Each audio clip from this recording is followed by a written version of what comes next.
দুষ্টামি, হাসি তামাশা হয়ে গেছে পৃথিবীটা। ইসলামটা শেষ নবীর উম্মত, নারে তাকবীর আল্লাহু আকবার, লিল্লাহি তাকবীর আল্লাহু আকবার সীমাবদ্ধ হয়ে গেছে, বুঝছেন? ইসলাম আপাতত ফেসবুক ছাড়া কোথাও নাই। কি বলছি, ইসলাম আমার দৃষ্টিতে আপাতত, যদি ইসলাম দেখতে হয় আর মুসলমান দেখতে হয়, কোথায় যেতে হবে? মসজিদে পাওয়া যাবে না। সুবহানাল্লাহ, মেয়েরা কি সুন্দর হাত মোজা এভাবে পইরা ফুল ভাবে দিয়ে এমনি ছবি তুলে প্রোফাইলে, আবার হুজুরদেরকেও অ্যাড পাঠায়। আমার আপনি যাতে অ্যাড করে লিখে দেবে, হুজুর আমি শুধু দিনই প্রশ্ন করবো, অন্য কোনো উদ্দেশ্য নেই আমার। মুরিব্বিরা মনে বুঝতেছে না আমার কথা।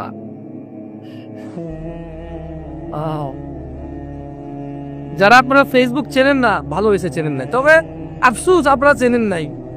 বর্তমান বিশ্বের সবচেয়ে খালেস ধার্মিক মুমিন মুত্তাকি ফেসবুকে পাওয়া যায়। যারা মেয়েদেরকে জাগিয়ে দেয় ফজরে, বুঝেন নাই? যারা মেয়েদেরকে জাগিয়ে দেয় কোথায়? ফজরে। আল্লাহ আমাদেরকে বুঝার তৌফিক দান করুন। সাঈদ ইবনে মুসাইয়্যিব রাদিয়াল্লাহু আনহু থেকে বর্ণিত, তিনি বলেন রাসূল সাল্লাল্লাহু আলাইহি সাল্লাম বলেছেন, বাইনানা ওয়া বাইনাল মুনাফিকিন, আমি মুহাম্মদ এবং মুনাফিকদের মধ্যে পার্থক্য হচ্ছে শুহুদুল ইশা ওয়াস সুবহ, ইশা এবং ফজরে উপস্থিত হওয়া। লা ইস্তাতিউনাহুমা, মুনাফিকরা, বেঈমানরা, মিথ্যুকরা, মুনাফিকরা ফজর আর ইশায় উপস্থিত হইতে পারেন না। কে বলেছে? কে বলেছে? বলিম না যে জামশেদ মজুমদার বলেছে। সাঈদ ইবনে মুসাইয়্যিব বলছে যে সে আল্লাহর নবীকে বলতে শুনছে সাল্লাল্লাহু আলাইহি ওয়াসাল্লাম। মুনাফিকরা কোথায় থাকবে বলতে পারেন তো? কোথায় জাহান্নামে? এই পৃথিবীতে যত অপরাধী আছে, যত রকমের অপরাধ আছে, যারা যারা জাহান্নামে যাবে, আল্লাহ বলছেন যে ইন্নাল মুনাফিকিন, নিশ্চয়ই মুনাফিক, ফিদ দারকিল আসফালি মিনান নার ওয়া লান তাজিদ লাহুম নাসীরা, মুনাফিকরা জাহান্নামের নিম্ন স্তরে থাকবে এবং আপনি তাদের জন্য কোনো উদ্ধারকারী পাবেন না। রাসূলুল্লাহ সাল্লাল্লাহু আলাইহি ওয়াসাল্লাম। মুনাফিকদের জন্য কোনো কে নাই, মুনাফিকদের জন্য কে নাই? সাহায্যকারী নাই। কোথায় থাকবে? জাহান্নামের নিম্ন স্তরে থাকবে। আসেন, কেউ কি এখানে মূর্তি পূজা করেন? জবাব দেন, মূর্তি পূজা করেন আপনারা? পীর পূজা, মাজার পূজা, মানুষকে পূজা, টাকা পয়সা পূজা, সূর্য পূজা, গরু পূজা করেন না তো? এগুলো আল্লাহর সাথে অংশীদারিত্ব, কি শিরক, এগুলো কি? আসেন আর একটা শিরকের ক্যাটাগরি নিয়ে আমরা কথা বলি। এটা আমার সাথে সবাই মিলে পড়েন। বলেন জাবের রাদিয়াল্লাহু আনহু থেকে বর্ণিত। জোরে বলেন, জোরে বলেন। জাবের রাদিয়াল্লাহু আনহু থেকে বর্ণিত, আল্লাহর নবী সাল্লাল্লাহু আলাইহি সাল্লামকে জাবের রাদিয়াল্লাহু আনহু বলতে শুনেছে, ইন্না বাইনার রাজুলি, বলেন জোরে, ইন্না বাইনার রাজুলি, আরো জোরে বলেন, ইন্না বাইনার রাজুলি, ইন্না বাইনার রাজুলি ওয়া বাইনাশ শিরকি ওয়াল কুফরি তারকুস সালাহ। জোরে বলেন, ইন্না বাইনার রাজুলি, নিশ্চয়ই একজন ব্যক্তির, ওয়া বাইনাশ শিরকি ওয়াল কুফরি, এবং শিরক আর কুফরের মধ্যে পার্থক্য, তারকুস সালাহ, নামাজ ত্যাগ করা। কি শিরক করে না মোহনপুরের মানুষ? মুশরিক চিরস্থায়ী জাহান্নামে যাবে, ওর কোনো উদ্ধারকারী নেই, ও বের হতে পারবে না। মুশরিক জাহান্নাম থেকে কি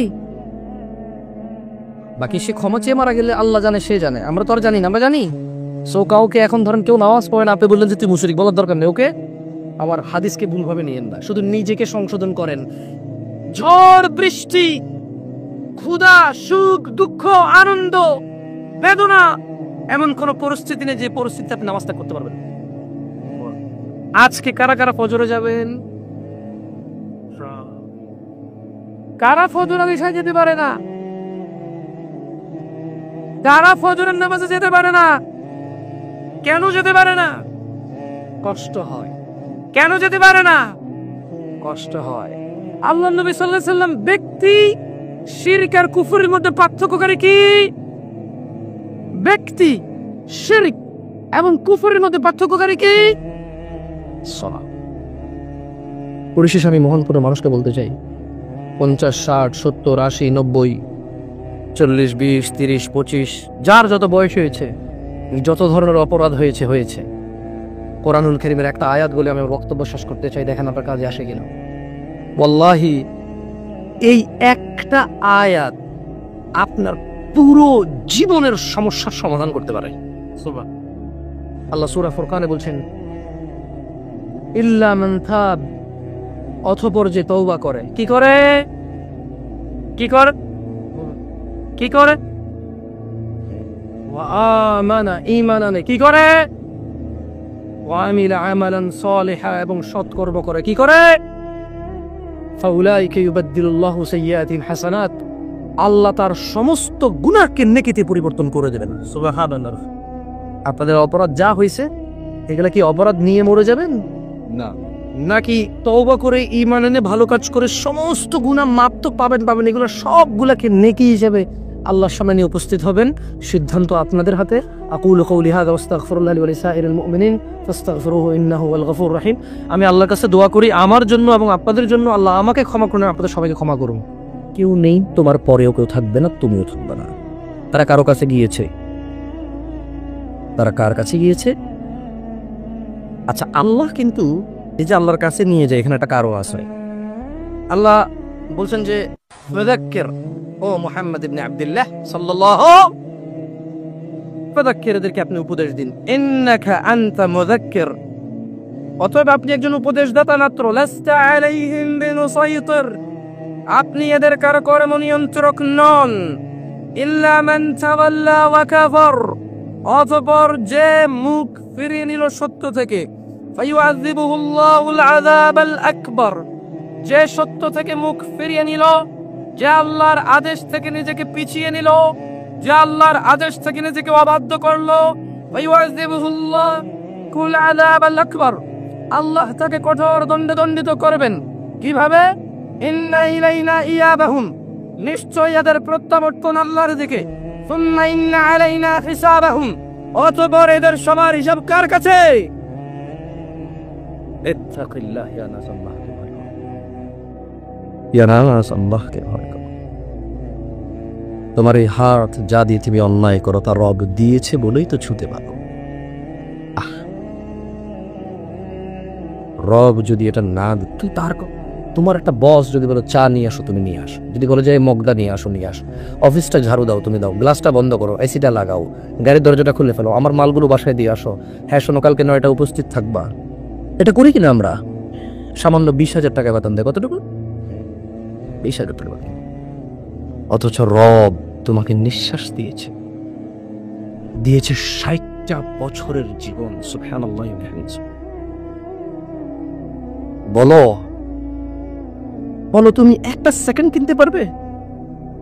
60 বছর দিয়েছিল। ওই রব বলেছে সলাতে আসো, তুমি আসো না। বলেছে যাকাত দাও, তুমি দাও না।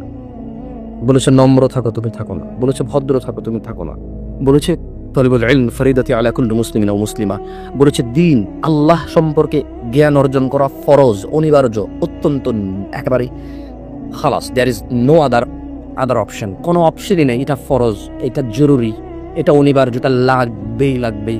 You can't miss it. দিনের শিক্ষা অর্জন করা তোমার উপরে ফরজ। ফরজ, মহিলা অথবা পুরুষ, তুমি ধারে ধারো। তাহলে বলছিলাম, নারায়ণগঞ্জের মানুষ হয়তো রাগ করে, আমি জানি। আমরা অনেক সময় গরম হয়ে কথা বলি, আমি এটাও জানি আমরা অনেক সময় খুব উগ্র হয়ে কথা বলি। কিন্তু আমরা আমাদের আফসোস থেকেই উগ্রতা বের হয়। যদিও আমাদের উচিত আরো নম্র ভদ্র হয়ে কথা বলা। আমরা চেষ্টা করি, কিন্তু আমাদের দুঃখে কলিজা ফেটে যায়। তোমার মায়ের সাথে যদি কেউ জানা করতে জোরাজোরি করে এবং এই জানাকে যদি বলা হয় যে হ্যাভিং রিলেশনশিপ, হ্যাপি রিলেশনশিপ, যদি সে বলে যে এটা তার অধিকার, নিশ্চয়ই তুমি সহ্য করবে না। আমাদেরও সহ্য হয় না যখন তোমরা ডাব নারিকেলকে আমার আল্লাহর সাথে সমকক্ষ করো। যুবক, আমাদেরও সহ্য হয় না যখন তোমরা 31st নাইটে যাও মনে করো উৎসব, অথচ এটাই বিধর্মীদের ইবাদত। আমাদেরও কলিজা চূর্ণ বিচূর্ণ হয়ে যায় তোমরা বড়দিনে যাও, অথচ তারা তা পালন করে যে আল্লাহ এই দিনে ছেলে জন্ম দিছে। তোমরা যখন যাও আমাদের কলিজা ভেঙে যায়, তখন আমরা তোমাদেরকে বলি না হারাম, তারা কিভাবে মুসলমান হতে পারে?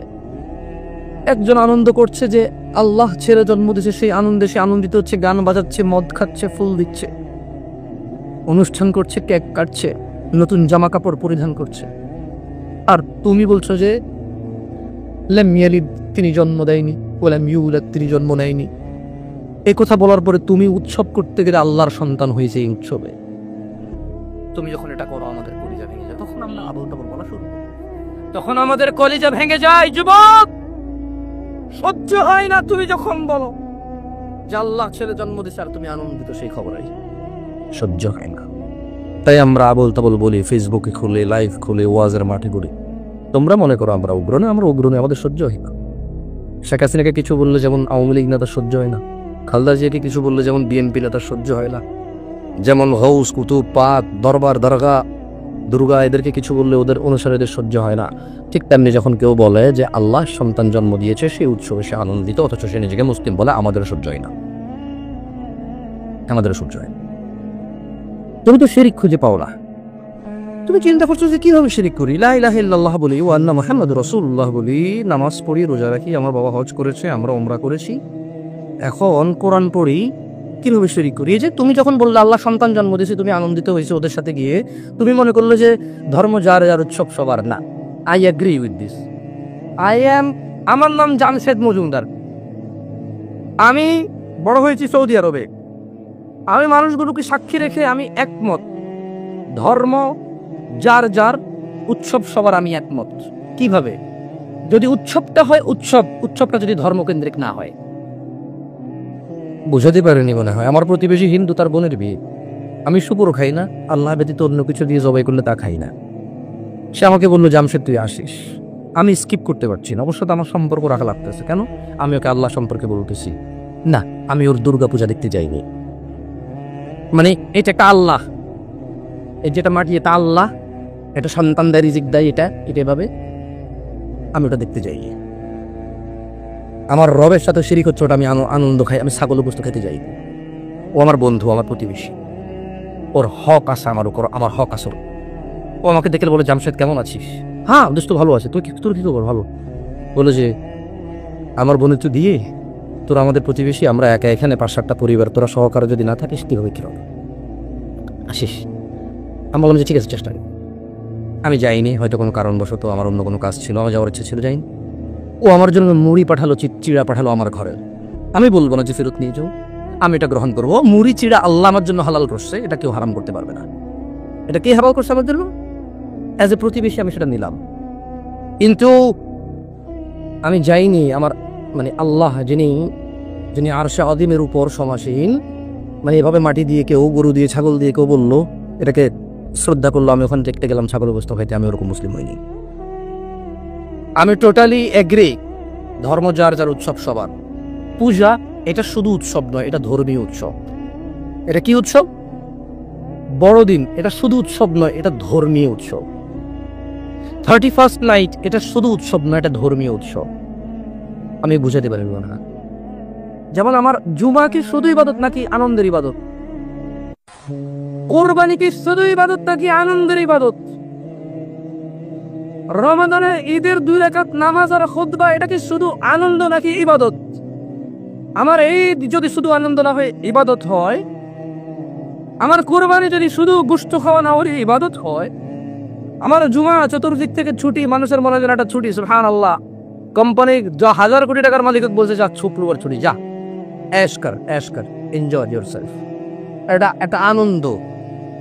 শুক্রবার এই 2 রাকাত নামাজকে কেন্দ্র করে আমি গোসল করি, নখ কাটি, পরিষ্কার হই, আতর দেই, নতুন পাঞ্জাবি গায়ে দেই, নতুন একজন হুজুরকে ডেকে নিয়ে আসি, মুসল্লা নিয়ে ছোট ছোট বাচ্চাকে নিয়ে আমি মসজিদে যাই আনন্দের সাথে। এটা কি আনন্দ নাকি ইবাদত? এটা কি? এটা কি? তাহলে ইটস নট মানে এটা কোনো অনুষ্ঠান না, এটা হচ্ছে ধর্মীয় অনুষ্ঠান। কি আজকের এই মাহফিল, এটা কি আনন্দের বিষয় নয়? এটা কি শুধু অনুষ্ঠান নাকি ধর্মীয় অনুষ্ঠান? কি অনুষ্ঠান? আরে ভাই, আমাদের কি দোষ? আমাদের আল্লাহ তিনি দয়ালু, তিনি বলেছে বিসমিল্লাহ বলে ডান হাত দেখলে তিনি ইবাদত। তিনি বলেছে গোসল করে সুন্দর করে মসজিদের উদ্দেশ্যে রওনা দিলে ইবাদত। তিনি বলেছে মানুষ তোমরা গরু জবাই দিবা, তৌফিক থাকলে গোশত তোমাদের জন্য হালাল, খাও, পেট ভরে খাও, আল্লাহর প্রশংসা করো, ইবাদত। তিনি এভাবে এগুলোকে ইবাদত বানাইছে, আমরা কি করব? তিনি আমাদের জন্য সহজ করেছে আমাদেরকে কাজকর্মকে। তাহলে ধর্ম যার যার উৎসব সবার, কথা তো ভুল না তেমন, আমি খুঁজে পাই না তেমন। যদি সেটা ধর্মীয় উৎসব হয় তাহলে সেটা ধর্ম। ধর্মীয় উৎসব কি শুধু উৎসব নাকি ধর্ম? তাহলে আপনারা হিসাব করে চলাফেরা করবেন, আমার উপর রাগ করিয়েন না। আপনারা শিরিক খুঁজে পান না, তো এই জন্য একটু বললাম আর কি। বললাম শিরিক খুঁজে পান না। ও যে আল্লাহ বলেছে ওয়া মা ইউমিনু আকতারুহুম বিল্লাহ ইল্লা ওয়া হুম মুশরিকুন, এদের অধিকাংশ মানুষ ঈমান এনেছে কিন্তু ঈমানের সঙ্গে সঙ্গে শিরিক করে। আপনি তো খুঁজেই পান না শিরিক, আমি খুঁজে পাচ্ছি শিরিক। আপনি যদি এগুলা কি শিরিক না হয়, আপনি যদি আল্লাহকে বুঝাইতে পারেন আপনার আল্লাহর আপনার মধ্যে আমি আসতে পারবো না, আপনাকে মোবারক ওই আল্লাহ। তবে আমার আল্লাহর এত ইজ্জত, তিনি মাছের ডানাও সহ্য করে না। তিনি মাছের ডানাও সহ্য করে না। শুনুন, আল্লাহ বলছে ইন্নাল্লাহা লা ইয়াগফির, নিশ্চয় আল্লাহ ক্ষমা করবে না, নিশ্চয় আল্লাহ মাফ করবে না, আইয়ুশরাকা বিহি, যে আল্লাহর সাথে শিরিক করলো, ওয়া ইয়াগফিরু মা দুনা যালিকা লিমান ইয়াশা, আর তিনি ক্ষমা করে দিবেন যা খুশি, যা একেবারে জন্তম অপরাধ আছে। তিনি বলছে ওয়া ইয়াগফিরু মা দুনা যালিকা লিমান ইয়াশা, আরে ক্ষমা করবো না শিরিক, একটা অপরাধ হোক, সেটা মাছি, ডাব, নারিকেল, হাঁস, মুরগি, অথবা একটা ফুল, অথবা 1 পিস খাসির মাংস, অথবা 2টা ঢোল বাজে 3 তারাং করে ড্যাং ড্যাং করা।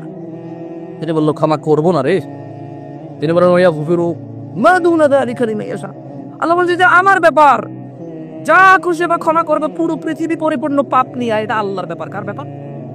মর্জি কার, ইচ্ছা কার?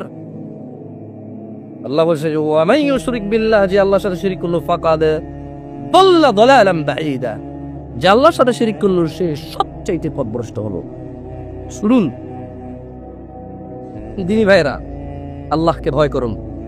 নারায়ণগঞ্জের মানুষ, মহিলা এবং পুরুষ, সময় থাকতে আল্লাহকে ভয় করুন। আল্লাহ সুবহানাহু ওয়া তাআলা বলছেন আউযু বিল্লাহি মিনাশ শাইতানির রাজীম, ইয়াওমা লা ইয়ানফাউ মালুন ওয়ালা বানুন, যেদিন ধন সম্পদ ও সন্তান সন্ততি কাজে আসবে না, ইল্লা মান আতাল্লাহা বিকলবিন সালিম, সেই দিন উপকৃত হবে শুধু সে যে আল্লাহর কাছে একটা বিশুদ্ধ, সুন্দর, পরিষ্কার হৃদয় নিয়ে আসবে। ওয়া উযলিফাতিল জান্নাতু লিল মুত্তাকিন, এবং মুত্তাকি আল্লাহ ভীরুদের জন্য জান্নাতকে উন্মুক্ত করা হবে। বলবে যে তোমরা যারা আল্লাহকে ভয় পেতে দেখো, এটা তোমাদের জন্য জান্নাত প্রস্তুত করা হয়েছে। ওয়া বুররিজাতিল জাহিমু লিল গাওয়িন, এবং পথ ভ্রষ্ট যারা আল্লাহর আদেশ নিষেধকে অমান্য করেছো, সালাত আদায় করোনি, পিতামাতার অবাধ্য হয়েছো, শিরিক বিদআতে লিপ্ত হয়েছো, জিনা, জুয়া, নেশার মধ্যে লিপ্ত হয়েছো, লিপ্ত হয়েছো ধর্মহীনতায়, লিপ্ত হয়েছো জ্ঞানহীনতায়, কোরআনুল কারীম শিখোনি, হাদিস শিখোনি, কোরআনুল কারীম পড়োনি, আল্লাহর হক বুঝুনি, বান্দার হক বুঝুনি। আল্লাহ বলছে ওয়া বুররিজাতিল জাহিমু লিল গাওয়িন, এবং পথ ভ্রষ্টদের জন্য উন্মোচিত খোলা হবে জাহান্নাম। ওয়া কিলা লাহুম আইনা মা কুনতুম তা'বুদুন, আল্লাহ বলবে কোথায় তারা যাদের ইবাদত তোমরা করতে। ওয়ায়ারজিরু আলাইহিম মুরশিদা, তোমার উদ্ধারকারী কোথায়? কোথায় তোমার উদ্ধারকারী? কে প্রশ্ন করবে? নারায়ণগঞ্জের মানুষ, আল্লাহকে ভয় করো। ওয়া বুররিজাতিল জাহিমু লিল গাওয়িন, পথভ্রষ্টদের জন্য জাহান্নামকে উন্মোচিত করা হবে। ওয়া কিলা লাহুম, আল্লাহ তাদেরকে জিজ্ঞেস করবে যাদেরকে জাহান্নাম দেখাবেন, আইনা মা কুনতুম তা'বুদুন, কোথায় তোমাদের সেই ইলাহগুলা? কোথায় তোমাদের সেই আল্লাহগুলা? কোথায় তোমাদের সেই ওলিয়ে মুর্শিদারা? কোথায় তোমাদের ফুল সিনেমার নায়ক, সিনেমার গায়িকারা? কোথায় তোমাদের রাতের মনোরঞ্জনের মহিলারা? কোথায় তোমাদের পৃথিবীর প্রাধান্য দেওয়া বন্ধু বান্ধবগুলা? ওয়ালা ইয়াসআলু হামীমুন হামীমা, সেদিন কোন অন্তরঙ্গ বন্ধু কোন অন্তরঙ্গ বন্ধুর খোঁজ খবর নেবে না। ওয়ালা ইয়াসআলু হামীমুন হামীমা ইউবাসসিরুনহুম ইয়াওয়াদ্দুল মুজরিম। ও মানুষ, তোমরা দেখবা অন্তরঙ্গ বন্ধুর খোঁজ খবর নেবে না। ইউবাসসিরুনহুম, তোমরা দেখবে ইয়াওয়াদ্দুল মুজরিমু লাউ ইফতাদি মিন আযাবি ইয়াওমিযিন বিবানি। সেদিন অপরাধী মানুষ যে অপরাধ করে আল্লাহর সামনে যাবে, আল্লাহকে বলবে, আল্লাহ সন্তান সন্ততিকে জাহান্নামে ফেলে দাও, আমাকে মুক্ত করো।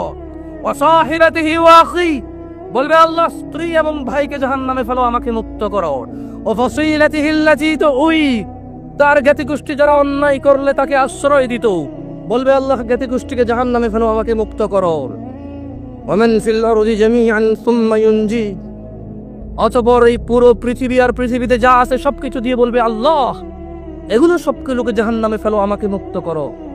আল্লাহ বলবেন যে খেল্লা না, ইন্নাহা লাযা, এটা লেলিহান আগুন, নাযাআতাল লিশশাওয়া, যা মানুষের চামড়া খসে দেবে। সুম্মা তাদউ মান আদবারা ওয়া তাওয়াল্লা, অতঃপর এই লেলিহান আগুন মানুষকে ডাকবে যারা অহংকার করতো দ্বীন শিখতে, যারা অহংকার করতো নামাজ পড়তে, যারা অহংকার করতো দাড়ি কেটে ফেলতো, যারা অহংকার করে টাকনোর কোথায় কাপড় আছে সেটা খেয়াল করতো না, যারা অহংকার করে বাপ মায়ের পরোয়া করতো না, যারা অহংকার করে শিরক বিদআতের পরোয়া করতো না, যারা অহংকার করে নামাজ রোজা হজ যাকাতের পরোয়া করতো না, যারা মনে করতো ওলিয়ে মুর্শিদা আছে, যারা মনে করতো জাহান্নামে তো আল্লাহ বের জান, ঈমান যেহেতু আছে জাহান্নাম থেকে তো বের করবেই আল্লাহ, এই ধরনের মন মানসিকতার মানুষকে জাহান্নাম ডাকবে। যে অহংকার করে তাকে জাহান্নাম ডাকবে। শোনো নারায়ণগঞ্জের মানুষ, আল্লাহ সুবহানাহু ওয়া তাআলা বলেছেন, ওয়াবুররিজাতিল জাহিমু লিল গাওয়িন, অতঃপর পথভ্রষ্টদের জন্য জাহান্নামকে খোলা হবে। ওয়াকিলা লাহুম, এবং তাদের বলা হবে, আইনা মা কুনতুম তা'বুদুন, কোথায় তোমাদের সেই ইলাহগুলো যাদের তোমরা ইবাদত করতে, মিন দুনিল্লাহ হাল ইয়ানসুরুনাকুম আও ইয়ানতাসিরুন, আল্লাহর পরিবর্তে যাদেরকে তোমরা ডাব নারকেল দিতে, আল্লাহর পরিবর্তে যে চিরুনি নিয়ে আসতে, যে চিরুনি দিয়ে আশ্রয় মেয়ের বিয়ে হয়ে যাবে, 3 রাস্তা 4 রাস্তা সন্ধ্যা দুপুর এই মরে গিয়ে ভোগ দিতে, ভাত তরকারি রিজিক নষ্ট করে আসতে তোমার মনের বাসনা পূর্ণ হবে বলে।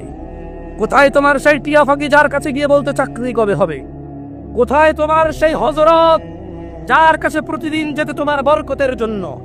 আল্লাহ বলবে, মিন দুনিল্লাহ, আল্লাহর পরিবর্তে, হাল ইয়ানসুরুনাকুম আও ইয়ানতাসিরুন, আল্লাহর পরিবর্তে আজকে কি তোমাদের সাহায্য করতে পারবে তারা, অথবা তোমরা কি তোমাদের হযরতদের সাহায্য করতে পারবে? কে প্রশ্ন করেছে? কে? আল্লাহ জাল্লা ওয়া আলা, আল্লাহ সুবহানাহু ওয়া তাআলা। শুনুন নারায়ণগঞ্জের মানুষ, অহংকার নিয়ে আসি, অহংকার রাখিয়েন না। ইসলামের দাওয়াত কোরআন থেকে হলে যেই দেখ নেওয়া যাবে, সহিহ সুন্নাহ থেকে দিলে যেই দেখ নেওয়া যাবে। আমাকে ঘৃণা করেন বলে আমার মুখ থেকে বেরিয়ে আসা কোরআনটা ঘৃণিত নয়, আমাকে আপনি বুঝেননি বলে কোরআন বুঝবেন না তা নয়।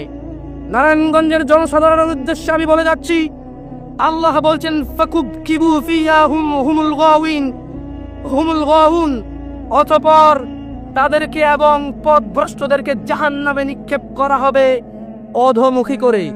ওয়াজুনুদু ইবলিস আজমাউন, এবং ইবলিসের বাহিনী এবং সকলকেও জাহান্নামে ফেলা হবে।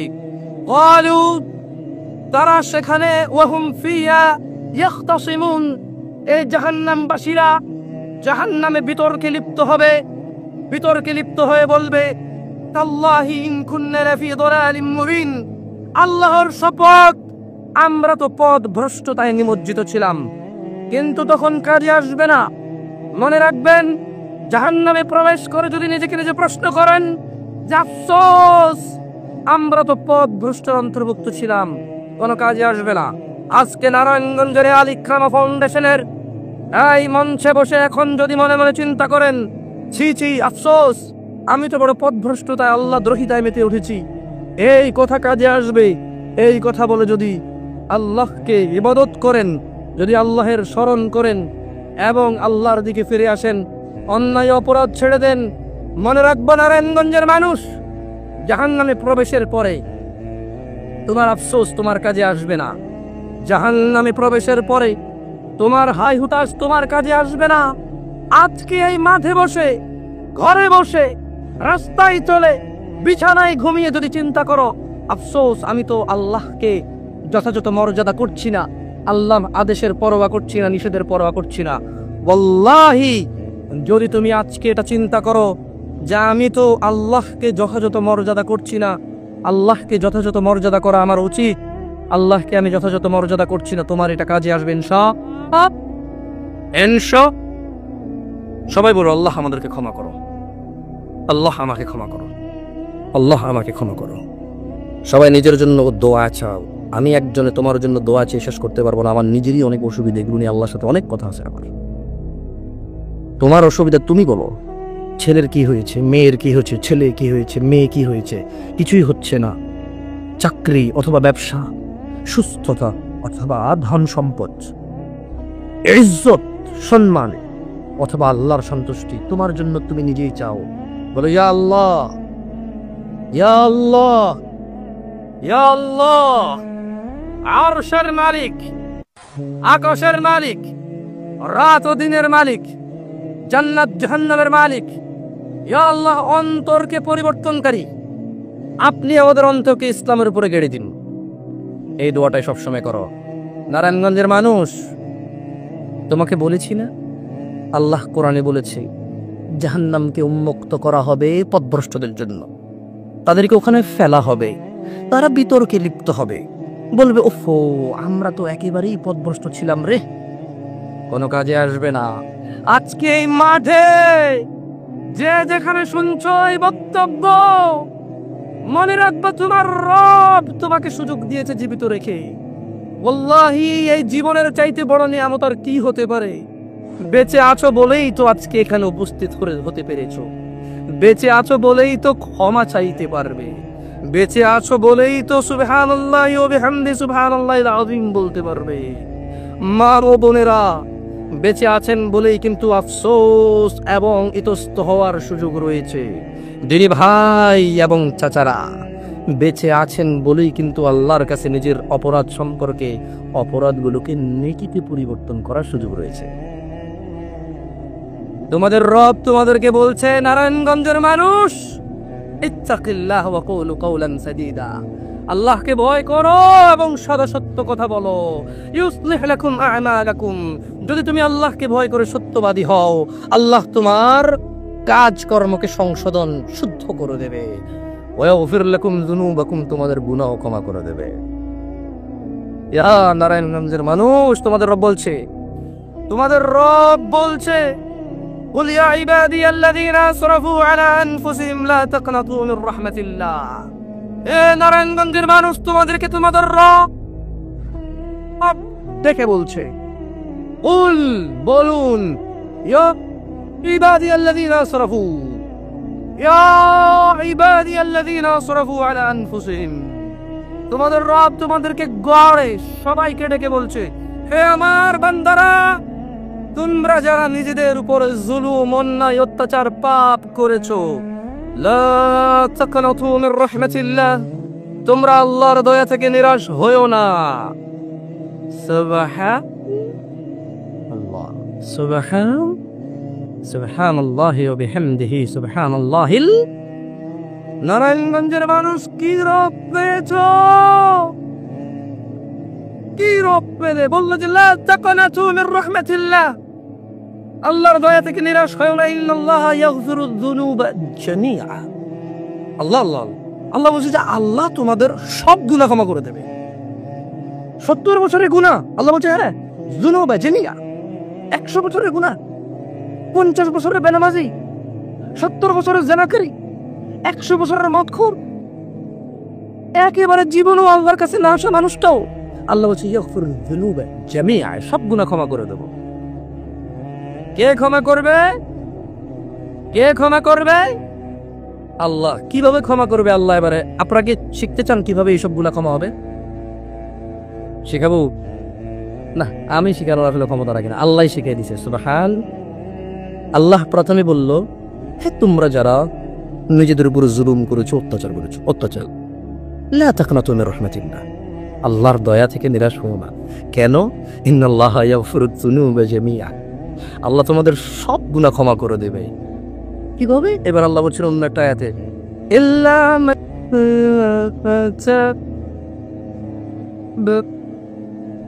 তবে যে তওবা করে। জানাকারী বলছে যে জানা করব না। ইল্লা মান তাব, মদখোর বলছে যে মদ আর খাবো না। ইল্লা মান তাব, বাবা মায়ের সাথে অন্যায়কারী বলছে যে আব্বা আম্মার বাধ্য হয়ে যাব, যা বলে তা শুনবো। ইল্লা মান তাব, ইল্লা মান তাব, হারামখোর বলল যে আর হারাম খাবো না, ভালো হয়ে যাব। ইল্লা মান তাব, বেনামাজি বলল যে আর এক ওয়াক্ত নামাজও ছাড়বো না, 5 ওয়াক্ত নামাজি হব। ইল্লা মান তাব, যার অধিক সম্পদ রয়েছে সে বলল যাকাত আর ফাঁকি দিব না, যাকাত দেওয়া শুরু করব। ইল্লা মান তাব, যে উশৃঙ্খল উগ্র দুর্ব্যবহারকারী সে বলল যে না, আমি আল্লাহকে ভয় করি, আর কারোর সাথে খারাপ ব্যবহার করব না, এবার থেকে ভালো ব্যবহার করব। ইল্লা মান তাব, যে কোরআন কারীম পড়তে জানে না, আজকে সিদ্ধান্ত নিয়েছে না, যা হয় হবে, আলিফ হলেও শিখবো, বা হলেও শিখবো, তা হলেও শিখবো, একবার কিচ্ছু না পারি, শিখতে শিখতে প্রয়োজন কবর পর্যন্ত পৌঁছে যাব। আল্লাহ বলছে ইল্লা মান তাব, তবে যে তওবা করে, অপরাধ যাই হোক না কেন, অপরাধ যা হোক না কেন, অপরাধ যাই হোক না কেন, অপরাধ যা হোক না কেন, ইল্লা মান তাব, তবে যে তওবা করে, ওয়া আমানা, এবং ঈমান আনে, ওয়া আমিলা আমালান সালিহা, খারাপ কাজ ছেড়ে দিয়ে কিছু ভালো কাজ কর্ম করা শুরু করলো, আল্লাহ বলছে ফাউলাইকা ইউবাদদিলুল্লাহু সাইয়্যাতিহিম হাসানাত, তাহলে আমি এদের সব গুনাহকে নেকিতে রূপান্তরিত করে দেব। নারায়ণগঞ্জের মানুষ, সিকরাম ফাউন্ডেশনে যারা তোমরা উপস্থিত আছো, রব বলছে তোমার 70 বছরের জানা নাকি নেকিতে পরিবর্তন করে দেবে। রব বলছে তোমার 100 বছরের আল্লাহ দ্রোহিতা নাকি নেকিতে পরিবর্তন করে দেবে। রব বলছে তোমার বাবা মায়ের উপর নির্যাতন, এটা নাকি নেকিতে পরিবর্তন করে দেবে। বাপ মার কাছে ক্ষমা চেয়ে রবের কাছে ক্ষমা চাইলে। কারা কারা আছো যারা তোমরা অপরাধ করো না, একেবারে নিরপরাধী, হাত তোলো। তাহলে সবাই অপরাধী না? আলহামদুলিল্লাহ। একজন মানুষ অপরাধী হবে এটাই স্বাভাবিক, এটা কি? একজন মানুষ অপরাধী হবে না এটা অস্বাভাবিক, এটা কি? তাহলে আলহামদুলিল্লাহ বলুন, আলহামদুলিল্লাহ আমরা সবাই স্বাভাবিক অবস্থায় আছি যে আমরা সবাই অপরাধী। তাহলে এবার সময় এসে গেছে, নারায়ণগঞ্জের মানুষ, সময় এসে গেছে, সময় এসে গেছে অপরাধগুলোকে নেকিতে পরিবর্তন করার। আচ্ছা আমার সাথে বলো তো, অপরাধকে নেকিতে পরিবর্তন করবে কে? কিভাবে পরিবর্তন করবে বলো তো একটু? আর কি? অপরাধকে নেকিতে পরিবর্তন করবে কিভাবে আল্লাহ? আমরা ওয়াজ শুনেছি, কিছু মনে হয় শুনেননি, খেয়াল করেননি মনে হয়। আল্লাহ কষ্ট করে বলছি কথাগুলো, মনোযোগ দিয়ে শুনবেন। আমি দেখেন, আমি সিম্পল দুটা লজিক বলতেছি। লজিক হচ্ছে কি, মুসলমান নিরাশ পাবে না, হাই হুতাশ করবে না, তার প্রবলেম যাই হোক। মুসলমান হাই হুতাশ করবে না, তার সমস্যা যাই হোক, নিরাশ হবে না। মুসলমান তার অপরাধ যাই হোক মনে মনে এই আশা রাখবে যে আল্লাহ ক্ষমাকারী, ক্ষমা চাইলে তিনি কি করবে? আচ্ছা, এবার আল্লাহ তার জন্য ঘোষণা করে দিয়েছে যে তোমার অপরাধ যাই হোক না কেন, তুমি নিজের উপরে যতই জুলুম করেছো, আল্লাহ তোমার সবের মধ্যে কি একটা দুটা বাদ পড়ে? শিরিক বাদ পড়ে যায়, বিদআত বাদ পড়ে যায়। জীবিত মানুষের এমন কোনো অপরাধ নাই যা সে ক্ষমা চাইলে আল্লাহ ক্ষমা করবে না। আল্লাহ এরকম কোথাও বলেনি যে আমি ক্ষমা করবো না। ওয়াল্লাহি একজন মানুষ জীবিত আছে, এই জীবিত মানুষটার জন্য আল্লাহ, এই পৃথিবীর কেউ বলতে পারবে না যে জীবিত মানুষের জন্য আল্লাহ বলছে যে অমুক অপরাধ করার পরে সে মাপ চাইলে আর মাপ করবো না। আল্লাহ এরকম বলে নাই, সুবহানাল্লাহ। আল্লাহ বলেছে যে তুই যেই হোস না কেন, যাই করিস না কেন, অনুতপ্ত হ, লজ্জিত হ, ওই অপরাধ থেকে নিজেকে মুক্ত করো এবং ভালো কাজ করো, তাহলে আল্লাহ কি করবে? সমস্ত গুনাহ কি করবে? ক্ষমা করবে। আচ্ছা, ক্ষমা কিভাবে করবে আমি আবার বলছি, এরপর কিন্তু আমাকে বলতে হবে, ঠিক আছে? কারণ এই দুইটা পয়েন্ট মনে রাখা অত্যন্ত জরুরি, মনে রাখবেন। আজকের ওয়াজের কি করেছি না করেছি জানি না, তবে দুইটা পয়েন্ট শিখাই যাচ্ছি। আমরা মানুষ, আমরা ভুলকারী, কিন্তু আমাদের এই ভুলগুলো যদি ভুল হিসাবে কিয়ামতে আমরা নিয়ে যাই তাহলে আমাদের জন্য বিপদ আছে। আর যদি ভুলগুলোকে জীবিত থাকা অবস্থা আমরা নেকিতে পরিবর্তন করি, আমাদের জন্য সুসংবাদ আছে। সুবহানাল্লাহ, সুবহানাল্লাহ। আল্লাহ বলছে ইল্লা মান তাব, যে ফিরে আসে, ইল্লা মান তাব, যে ফিরে আসে, ইল্লা মান তাব, যে জানা ছেড়ে দিয়েছে, ইল্লা মান তাব, যে শিরক ছেড়ে দিয়েছে, ইল্লা মান তাব, যে বাবা মায়ের অবাধ্য হওয়া থেকে বিরত হয়েছে, ইল্লা মান তাব, যে বিদআত ছেড়ে দিয়েছে, ইল্লা মান তাব, যে নিজেকে অন্যায় থেকে বিরত রেখেছে, ইল্লা মান তাব, যে ব্যক্তি ফিরে এসেছে ও আমানা এবং ঈমান এনেছে, ও আমিলা আমালান সালিহা এবং ভালো কাজ কর্ম করেছে, ফাউলাইকা ইউবাদদিলুল্লাহু সাইয়্যাতিহিম হাসানাত, আল্লাহ তার সমস্ত খারাপ কাজকে নেকিতে পরিবর্তন করে দেবে।